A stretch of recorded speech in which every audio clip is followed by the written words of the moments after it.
Hello friends, this is Dr. Richa Dubey and again I welcome you all in my class E-Science कक्षा। Friends, आज हम अपनी class में class 8 science का chapter 2 discuss करेंगे जो कि है माइक्रो ऑर्गेनिजम्स फ्रेंड एंड फो, मतलब कि सूक्ष्म जीव, मित्र और शत्रु। फ्रेंड्स, आज हम अपने चैप्टर के पार्ट 1 में जो टॉपिक्स डिस्कस करेंगे वो हैं माइक्रो ऑर्गेनिजम्स क्या होते हैं, वह कहाँ रहते हैं और उनको जो भी मेजर ग्रुप्स में मुख्य वर्गों में डिवाइड किया गया है उनके वर्गों का हम डिस्क्रिप्शन आज देखेंगे। तो आइए सबसे पहले चलते हैं माइक्रो ऑर्गेनिजम्स और माइक्रोब्स क्या होते हैं, मतलब कि सूक्ष्म जीव क्या होते हैं। तो दोस्तों, पौधे, पक्षी और जानवरों के अलावा भी यह एक अन्य जीव हैं जिनको हम अपनी खुली आंखों से नहीं देख सकते और इनको देखा जा सकता है माइक्रोस्कोप की हेल्प से, यानी कि सूक्ष्मदर्शी की सहायता से। और विज्ञान की वह शाखा, साइंस की वो ब्रांच जो इनकी स्टडी करती है, इनका विवरण बताती है इन सूक्ष्म जीवों का, वह माइक्रोबायोलॉजी कहलाती है। और सबसे पहले इन सूक्ष्म जीवों को, माइक्रो ऑर्गेनिज्म को देखा था Dutch scientist and microscopist Antonie Philips van Leeuwenhoek ने, जिन्होंने ईयर 1673 में सिंगल लेंस माइक्रोस्कोप का यूज करके, सिंगल लेंस सूक्ष्मदर्शी का प्रयोग करके इन माइक्रो ऑर्गेनिजम्स, इन सूक्ष्म जीवों को देखा था। अब हम आइए जानते हैं कि यह सूक्ष्म जीव यानी कि माइक्रो ऑर्गेनिजम्स कहाँ कहाँ रहते हैं और कहाँ पाए जाते हैं। तो दोस्तों, यह हर जगह मौजूद हैं, यह हर जगह पाए जाते हैं, जैसे कि हमारे हवा है, पानी है, मिट्टी है, यह हर जगह मिलते हैं। और यह सिंगल सेल्ड और मल्टी सेल्यूलर दोनों होते हैं, मतलब कि यह सिंगल सेल्ड होते हैं जो कि एक सेल के बने हुए होते हैं, जैसे कि उसका एग्जाम्पल है बैक्टीरिया, जिनको हम जीवाणु भी कहते हैं। और मल्टी सेल्यूलर मतलब एक सेल से ज़्यादा बने हुए जो हमारे माइक्रो ऑर्गेनिज्म हैं वो मल्टी सेल्यूलर कहलाते हैं, जैसे कि हमारा एल्गी और फंजाई, फंजाई मतलब कि फफूंद। और साथ ही यह हर तरीके के जलवायु में मिलते हैं, जैसे कि बहुत ज़्यादा गर्म तापमान में भी यह पाए जाते हैं, बहुत ठंडी जगहों पर भी ये पाए जाते हैं, यह रेतीले स्थानों में भी मिलते हैं और साथ ही यह दलदली ज़मीन में भी मिलते हैं। फ्रेंड्स, आगे चलते हैं। जो पौधे और पक्षियाँ हैं, जो पौधे और पक्षी हैं, जानवर हैं, जिनको यह प्रभावित करते हैं, उनके द्वारा ही इनका फैलाव मनुष्यों में भी होता है। तो यह पौधे और पक्षियों को प्रभावित करते हैं और उनके द्वारा ही इनका फैलाव अन्य जगह होता है। और यह साथ में मनुष्यों के आंतरिक भागों में, बॉडी के और बाहरी अंगों में भी पाए जाते हैं, जैसे कि बाहरी अंग है हमारे त्वचा, स्किन और बालों में यह पाए जाते हैं। और साथ ही यह आंतरिक अंगों में भी पाए जाते हैं, जैसे कि यह हमारी नोज़, हमारा गला, बॉडी कैविटीज़ और हमारे फेफड़े, इंटेस्टाइनल ट्रैक्ट्स, यह हर जगह पाए जाते हैं। और जबकि कुछ स्वतंत्र रूप से फ्री मोड में रहते हैं। अमीबा, जो कि एक प्रोटोजोआ है, हमारा माइक्रो ऑर्गेनिज्म है, वह सिंगल रहता है, वह अकेला रहता है। जबकि जो फंजाई है, फफूंद है, और बैक्टीरिया यानी कि जीवाणु है, वह ग्रुप्स में भी पाए जाते हैं, मतलब कि कॉलोनी में पाए जाते हैं। अब हमारे जो माइक्रो ऑर्गेनिजम्स हैं, सूक्ष्म जीव हैं, वह 4 मुख्य वर्गों में उनको हमने डिवाइड किया हुआ है, जो कि है बैक्टीरिया, फंजाई, प्रोटोजोआ, एल्गी, यानी कि जीवाणु, फफूंद, प्रोटोजोआ और एल्गी। वायरस, आइए अब हम वायरस के बारे में जानते हैं। वायरस वह जो है अल्ट्रा माइक्रोस्कोपिक है और जीवाणु से भी छोटा होता है, मतलब कि अति सूक्ष्मदर्शी है, बहुत छोटा होता है और हमारे बैक्टीरिया से भी बहुत छोटा होता है। और इनको हम अपने माइक्रो ऑर्गेनिजम्स के मुख्य वर्गों में नहीं रखते हैं, उसके कुछ रीज़न हैं, उसके कुछ कारण हैं। तो आइए उनको डिस्कस करते हैं। सबसे पहला कारण है कि इनकी जो संख्या में वृद्धि करने वाले जो एंजाइम्स होते हैं वो इनके पास नहीं होते हैं, इनकी संख्या में वृद्धि करने वाले एंजाइम्स इनके पास नहीं होते हैं। और जब यह होस्ट बॉडी के अंदर होते हैं तब यह जीवित होते हैं, और जब यह बाहर होते हैं होस्ट के तो यह निर्जीव अवस्था में पाए जाते हैं। साथ ही ये मैंने आपको बता दिया है कि यह बहुत छोटे होते हैं और अल्ट्रा माइक्रोस्कोपिक होते हैं, अति सूक्ष्मदर्शी होते हैं, जिनको बहुत हाई लेंस के माइक्रोस्कोप से देखा जा सकता है। और यह ए सेल्यूलर होते हैं, मतलब कि जो सेल स्ट्रक्चर होता है वह उनके जैसे यह नहीं होते हैं, यह किसी भी सेल के द्वारा नहीं बने होते हैं, यह एसेल्युलर होते हैं और यह अपना प्रोटीन्स खुद नहीं बना सकते और साथ में यह ग्रो भी नहीं कर सकते, ये वृद्धि भी नहीं कर सकते हैं। अब आइए चलते हैं, हमारा पहला माइक्रो ऑर्गेनिजम्स जो हमारे ग्रुप में है वो है बैक्टीरिया यानी कि जीवाणु। तो इसके बारे में हम डिस्क्रिप्शन लेते हैं कि यह कहाँ पाया जाता है, इसका साइज कैसा होता है, कैसे आकार के होते हैं। तो सबसे पहले देखते हैं हैबिटेट, मतलब ये कहाँ पाए जाते हैं और यह किस प्रकार के होते हैं। तो जो बैक्टीरिया है, जो जीवाणु है हमारा माइक्रो ऑर्गेनिज्म, वह यूनिसेल्युलर होता है, वह सिंगल सेल का बना हुआ होता है और वह मिट्टी, पानी, हवा, जानवरों और मनुष्यों में भी, ह्यूमन बॉडी में भी पाया जाता है। और इसका जो साइज होता है वह 0.15 माइक्रोमीटर से लेकर 1.5 माइक्रोमीटर तक होता है। मतलब कि 0.15 इंटू 10⁻⁻6 से लेकर 1.5 इंटू 10⁻⁻6 मीटर तक का होता है, जिसका हमने आपको सिंबल यहाँ दिखाया है माइक्रो का, और जिसको म्यू भी कहते हैं। इसका जो आकार होते हैं, जो शेप होते हैं, वो बहुत ही विभिन्न प्रकार के अलग अलग तरीके के होते हैं, जैसा कि आप चित्र में, फिगर में देख सकते हैं। जो सबसे पहला है स्फेरिकल, यह गोल होते हैं, जिसका एग्जाम्पल है कोकस, स्टेफिलोकोकस, स्ट्रेप्टोकोकस, ये सब जो होते हैं बैक्टीरिया वो स्फेरिकल शेप के होते हैं। दूसरा आता है रॉड शेप्ड, जो रॉड की आकार के होते हैं, जैसे इसका उदाहरण है बैसिलस। फिर आता है हमारा स्पाइरल शेप्ड, जो स्पाइरल शेप के होते हैं, जिसका एग्जाम्पल है स्पाइरलम। और फिर आता है हमारा कॉमा शेप्ड, यह कॉमा शेप्ड के भी होते हैं, कॉमा के आकार के होते हैं, जिसका एग्जाम्पल है विब्रियो। तो ये spherical, rod shaped, spiral shaped, comma shaped के वेराइटीज ऑफ शेप्स में ये पाए जाते हैं। और इनका जो स्ट्रक्चर होता है, इनकी जो संरचना होती है वो प्रोकैरियोटिक होती है, मतलब प्रारंभिक, प्रिमिटिव, जिसमें क्या होता है कि जो उसके सेल ऑर्गेनल्स होते हैं, इनके अंदर जो सेल ऑर्गेनल्स होते हैं वह मेम्ब्रेन लेस होते हैं, उनमें मेम्ब्रेन नहीं होता। जैसे कि न्यूक्लियस, माइटोकॉन्ड्रिया जो इन जीवाणुओं के, माइक्रो ऑर्गेनिजम्स के अंदर होते हैं, वो मेम्ब्रेन बाउंड नहीं होते हैं, तो इसीलिए ये प्रोकैरियोटिक इन नेचर होता है। और इनका जो लोकोमोशन है, मतलब मूवमेंट है, वह फ्लैजिला के द्वारा होता है। फ्लैजिला एक पूंछ के आकार का शेप होता है जो इनसे अटैच्ड होता है, और वह इनके मूवमेंट में, इनके इधर उधर जाने में इनकी मदद करता है। साथ ही जो इनका न्यूट्रिशन होता है, जो इनका पोषण है, वह सैप्रोफिटिक और पैरासिटिक होता है। सैप्रोफिटिक न्यूट्रिशन वह न्यूट्रिशन होता है जिसमें कि जो माइक्रो ऑर्गेनिज्म होते हैं वह डेड और डिकेइंग मैटर यानी कि मरे और सड़े हुए पदार्थों से अपना भोजन ग्रहण करते हैं। और साथ ही यह पैरासिटिक भी न्यूट्रिशन लेते हैं, मतलब कि पैरासिटिक न्यूट्रिशन वह न्यूट्रिशन होता है जिसमें जो ऑर्गेनिज्म होता है वह दूसरे स्पीशीज़ की होस्ट बॉडी में बैठ के अपना पोषण, अपना भोजन ग्रहण करता है। जैसे कि हम एग्जांपल ले सकते हैं मॉस्किटो, मच्छर का, जो कि दूसरे की बॉडी में बैठ के अपना भोजन ग्रहण करता है। इनका जो रिप्रोडक्शन है यानी कि प्रजनन है वह बाइनरी फिशन द्वारा होता है, जो कि एसेक्सुअल रिप्रोडक्शन है। बाइनरी फिशन वो फिशन है जिसमें जो हमारी पेरेंट सेल होती है, जो हमारा पेरेंट माइक्रो ऑर्गेनिज्म सेल होता है, वह दो भागों में डिवाइड होता है, और वह जब दो भागों में डिवाइड होता है तो वह सेम साइज का होता है, और उसके जो कैरेक्टरिस्टिक होते हैं, जो उसके गुण होते हैं, वह same to same parent cell के अकॉर्डिंग होते हैं। और उसके बाद फिर वह 2, 2 से 4, 4 से 8 और 8 से 16 इस तरीके से वह विभाजित होता जाता है, और उसके जो गुण होते हैं वह पेरेंट सेल के तरह ही होते हैं। अब हम आगे चलते हैं फंजाई, मतलब कि फफूद। इसके बारे में आइए जानते हैं कि हमारा नेक्स्ट जो माइक्रो ऑर्गेनिज्म है फंजाई, उसके बारे में हम जानते हैं कि वह कैसा होता है, कहाँ पाया जाता है, कैसा दिखता है। फंजाई जो है एक पौधों के तरीके का जीव है जिसमें कि क्लोरोफिल नहीं होता, मतलब कि ग्रीन पिगमेंट नहीं होता, और इस कारण से वह अपना भोजन नहीं बना सकता है। और साथ ही यह घने गीले स्थानों में पाया जाता है जहाँ की टेम्परेचर मॉडरेट होता है, मीडियम होता है, ना बहुत ज़्यादा गर्म ना बहुत ज़्यादा ठंडा। तो इस स्थान पे यह पाया जाता है।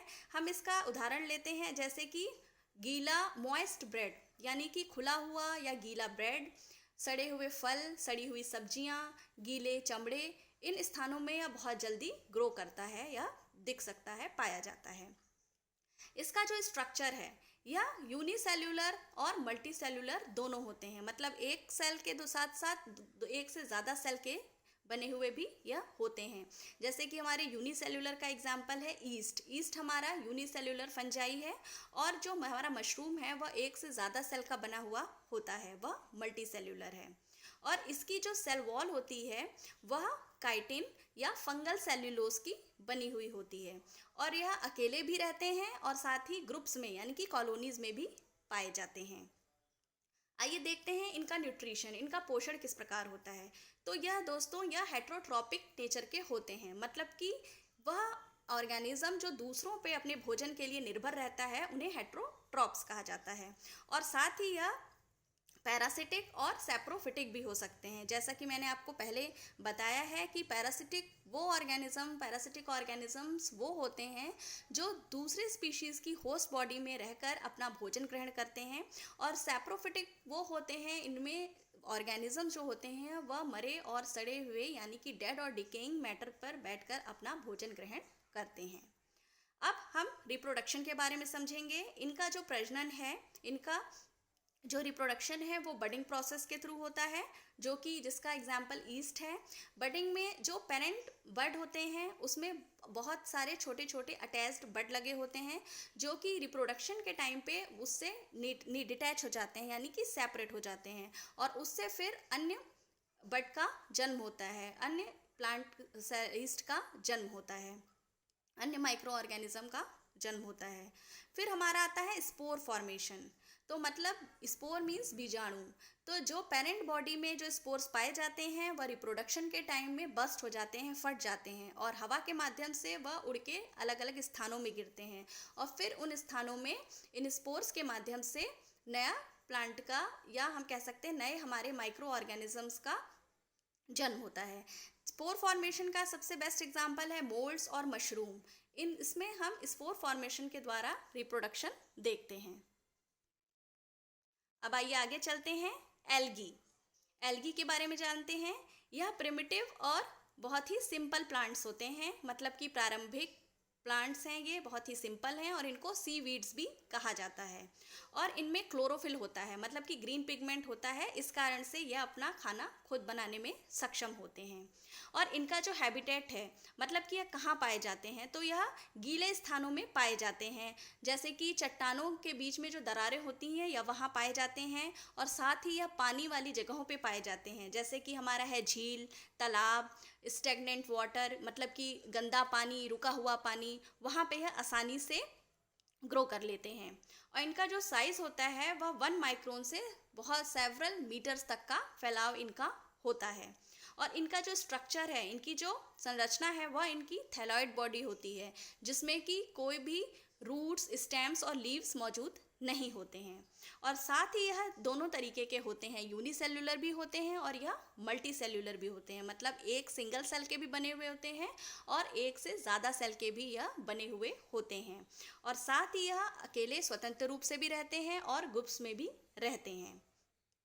अब हम आइए जानते हैं कि पिगमेंट्स यानी कि रंगों के आधार पे यह किस प्रकार के होते हैं, कितने तरीके के हैं। तो सबसे पहला है हमारा ग्रीन एल्गी, हरी एल्गी, जिसका एग्जाम्पल है स्पायरोगायरा।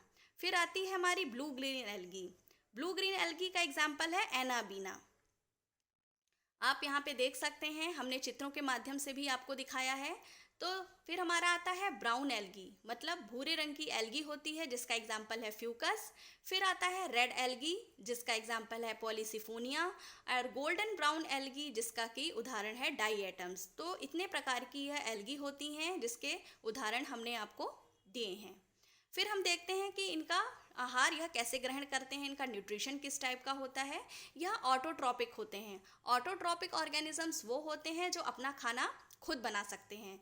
तो यह अपना खाना खुद बना लेते हैं फोटोसिंथेसिस प्रक्रिया के द्वारा, क्योंकि इसमें क्लोरोफिल होता है, ग्रीन पिगमेंट्स होते हैं, जो कि फोटोसिंथेसिस के माध्यम से अपना खाना खुद बनाने में समर्थ होते हैं।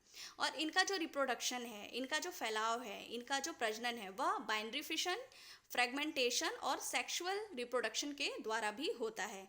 बाइनरी फिशन प्रोसेस को हम पहले भी आपको बता चुके हैं, जिसमें कि पेरेंट बॉडी जो होती है वह इक्वली डिवाइड होती है, नए दो बॉडीज में नए दो भागों में, और उसके बाद जो उसके गुण होते हैं, जो विभाजित भागों के गुण होते हैं, जो दो इक्वल पार्ट्स में डिवाइड पार्ट्स हैं, उनके जो कैरेक्टरिस्टिक हैं वो सेम पेरेंट बॉडी जैसे होते हैं। और इस तरीके से यह 2 से 4, 4 से 8, 8 से 16 इस तरीके से ये डिवाइड होते जाते हैं। फ्रेगमेंटेशन में जो फ्रेगमेंट्स होते हैं उनका भी इसी तरीके से विभाजन होता है, वो डिवाइड होते हैं इक्वली 2 पार्ट्स में, फिर 2 से 4, 4 से 8 इस तरीके से फ्रेगमेंटेशन प्रोसेस में यह फ्रेगमेंट्स के रूप में डिवाइड होते हैं। और यह सेक्सुअल रिप्रोडक्शन के थ्रू भी इनका रिप्रोडक्शन होता है, मतलब कि सेक्स सेल इनके रिप्रोडक्शन में पार्ट लेते हैं। अब आइए हम देखते हैं प्रोटोजोआ के बारे में। तो प्रोटोजोआ दोस्तों यूनिसेल्युलर है, यह एक ही सेल का बना हुआ होता है, और यह इसमें इसका जो कैरेक्टरिस्टिक है, इसके जो गुण हैं वह जानवरों की तरह होते हैं। यह जानवर नहीं है, यह एनिमल नहीं होता, फिर भी इसके कैरेक्टरिस्टिक जानवरों की तरह होते हैं, क्योंकि ये हेटरोट्रॉपिक इन नेचर होता है, क्योंकि यह अपने खाने के लिए, अपने न्यूट्रिशन के लिए दूसरों पर निर्भर होता है, और साथ ही यह कैपेबल ऑफ मूविंग होता है, मतलब कि यह इसका जो मूवमेंट है यह आसानी से इधर उधर मूवमेंट करने में सक्षम होता है। इस कारण इसको एनिमल लाइक कैरेक्टरिस्टिक का बोला जाता है। और साथ ही यह कहाँ कहाँ पाया जाता है, तो आइए देखते हैं। यह पूल्स में, तालाबों में, खाई में, गड्ढों में, टैंक्स में, मिट्टी में, मनुष्यों में, या इवन ये एनिमल बॉडीज़ में भी पाए जाते हैं, और इंसेक्ट्स हर जगह यह पाए जाते हैं प्रोटोजोआ। और इनका जो साइज़ होता है वह 2 से लेकर 200 माइक्रोन्स तक का होता है। इनका जो न्यूट्रिशन है, इनका जो आहार लेने का तरीका है वह हेटरोट्रॉपिक होता है। मेनली यह दूसरों पर निर्भर करते हैं अपने भोजन के लिए। लेकिन यूग्लिना जो होता है एक्सेप्शनल केस है। यूग्लिना एक ऐसा प्रोटोजोआ है जो ऑटोट्रॉपिक होता है, जो कि अपना खाना खुद बना लेता है। और साथ ही यह पैरासिटिक भी होते हैं, सैप्रोफिटिक भी होते हैं, और सिम्बायोटिक नेचर के होते हैं, मतलब कि यह जिस अन्य जीव के साथ जिसके साथ रहते हैं यह उस पर दोनों एक दूसरे पर निर्भर रहते हैं, मतलब कि इससे दूसरा जीव भोजन प्राप्त करता है और अन्य जीव से ये अपना भोजन ग्रहण करते हैं। अब हम देखते हैं इनका शेप्स, इनके आकार किस किस तरीके के होते हैं। तो सबसे पहले यह इर्रेगुलर शेप्स के होते हैं। इर्रेगुलर मतलब कोई रेगुलर शेप नहीं होता, यह अपना आकार बदलते रहते हैं। उसका सबसे अच्छा एग्जाम्पल है अमीबा, जो कि आप यहाँ चित्र में देख सकते हैं। सबसे नीचे नीले रंग में आपको दिखाया गया है। अमीबा जो होता है वह इर्रेगुलर शेप का होता है। फिर देखते हैं स्लीपर शेप्ड, यह चप्पलों के आकार के होते हैं, जो है पैरामीशियम। यहाँ बैंगनी रंग का चित्र देख रहे हैं, प्रोटोजोआ जो है वह पैरामीशियम है। और यह स्पिंडल शेप्ड के भी होते हैं। स्पिंडल शेप्ड में आप देख रहे हैं यूग्लिना जो हरे रंग का है वह स्पिंडल शेप्ड होता है, और उसका स्पिंडल शेप्ड का एग्जाम्पल है यूग्लिना। आप इन चित्रों के माध्यम से बहुत अच्छे से यह समझ सकते हैं। आइए फिर देखते हैं इनका रिप्रोडक्शन। इनका जो प्रजनन है वह बाइनरी फिशन द्वारा होता है, बडिंग प्रोसेस द्वारा होता है, जो हम पहले की स्लाइड्स में डिस्कस कर चुके हैं, मैं आपको बता चुकी हूँ, और स्पोर फॉर्मेशन के द्वारा भी होता है। अब हम डिस्कस करते हैं वायरस के बारे में। वायरस को हम हिंदी में आम भाषा में विषाणु भी कहते हैं। तो वायरस जो होते हैं वह अल्ट्रा माइक्रोस्कोपिक होते हैं, मतलब अति सूक्ष्मदर्शी होते हैं, और बैक्टीरिया यानी कि जीवाणुओं से भी छोटे होते हैं, और यह जीवित और निर्जीव दोनों प्रकार में पाए जाते हैं। जब यह अपनी होस्ट बॉडी के बाहर होते हैं तो इनका आकार क्रिस्टल की तरीके का होता है, लेकिन जब यह अपनी होस्ट की बॉडी के अंदर होते हैं तब यह जीवित अवस्था में होते हैं, और यह बहुत जल्दी प्रजनन मतलब कि रिप्रोडक्शन बहुत जल्दी करते हैं। यह हवा में, पानी में, मिट्टी में और अन्य लिविंग ऑर्गेनिजम्स, अन्य जीवों में भी पाए जाते हैं। और इनका जो आहार लेने का तरीका है वह है कि यह जो अपने होस्ट की कोशिका तंत्र से भोजन के रूप में इस्तेमाल करते हैं। यह जो होस्ट के अंदर जो उसकी कोशिका तंत्र होती है उसको भोजन के रूप में इस्तेमाल करते हैं, और आसानी से वहाँ अपना भोजन ग्रहण करते हैं और अपनी वृद्धि करते हैं, रेप्लिकेट होते हैं, बढ़ते रहते हैं। साथ ही जो इनका स्ट्रक्चर है, जो इनकी संरचना है, इनके जो वायरल बॉडी है वह न्यूक्लियर कोर उसमें होता है, जिसमें कि डीएनए और या आरएनए दोनों में से कोई एक प्रेजेंट होता है, उपस्थित होता है, और साथ ही यह प्रोटीन कोट से घिरे हुए होते हैं, सराउंडेड होते हैं, जिनको कि कैप्सिड बोला जाता है। फ्रेंड्स, यहाँ पे डीएनए की फुल फॉर्म मैं आपको बताना चाहूँगी। इसकी फुल फॉर्म है डीऑक्सी राइबो न्यूक्लिक एसिड, और आरएनए की फुल फॉर्म है राइबो न्यूक्लिक एसिड। तो यह वायरस की व्याख्या है, यह वायरस का डिस्क्रिप्शन है, जो कि बहुत ही छोटे अल्ट्रा माइक्रोस्कोपिक ऑर्गेनिज्म हैं। आइए, आजकल हम देख रहे हैं कि जो कोरोना वायरस है वो बहुत ज़्यादा फैला हुआ है, और उससे हमारी जो जनसंख्या है, हमारे जो सोशल लोग हैं, वो बहुत ज़्यादा प्रभावित हैं। तो ये स्लाइड मैंने आपके लिए ऐड की है, इसके बारे में भी जानना बहुत ज़रूरी है, क्योंकि ये भी वायरस से रिलेटेड है। तो आइए हम जानते हैं कोरोना वायरस के बारे में। तो जो कोरोना वायरस से जो डिजीज़ पैदा होती है वह कोरोना वायरस डिजीज़ है, जिसको हम कोविड-19 बोलते हैं, और यह एक इन्फेक्शियस डिजीज़ है, मतलब कि ये संक्रामक रोग है जो कम्युनिकेबल है, जो एक से दूसरे में आसानी से फैलता है। और साथ ही यह नोवल कोरोना वायरस और severe acute respiratory syndrome corona virus 2 यानी कि SARS-CoV-2 के द्वारा फैलता है। दोस्तों, इसको कोरोना वायरस इसलिए बोला जाता है क्योंकि जो उसके ऊपर जो आप देख सकते हैं बहुत सारे मुकुट जैसे लगे हुए हैं, उनको कोरोना बोला जाता है, इसलिए इस वायरस को कोरोना वायरस कहते हैं। और इसका जो सबसे पहले जन्म हुआ है इस वायरस का, वो वुहान चाइना में हुआ है, जो कि दिसंबर 2019 में हुआ है। और यह एक बहुत बड़ी महामारी है और बहुत ही खतरनाक वायरस है, जिससे कि हमारी 213 देश, कंट्रीज, टेरिटरीज और 2 इंटरनेशनल शिप्स भी जो हैं वह भी इसके गिरफ्त में आ चुके हैं। वह वहाँ के भी पर्सन जो हैं, वहाँ के भी जो लोग हैं, वो भी इन्फेक्टेड हो चुके हैं। और 11 जून 2020 में इनकी जो रेंज है वह है 74 लाख से ज़्यादा कन्फर्म्ड केसेस मिले हैं, और आप देख सकते हैं कि 4 लाख से ज़्यादा डेथ हुई हैं, लोग मरे हैं, और 3 लाख से ज़्यादा रिकवरी हुई है, लोग डिस्चार्ज भी हुए हैं इन द एंटायर वर्ल्ड, पूरी दुनिया में। और एक यह भी महत्वपूर्ण बात है कि वायरस फैलता कैसे है।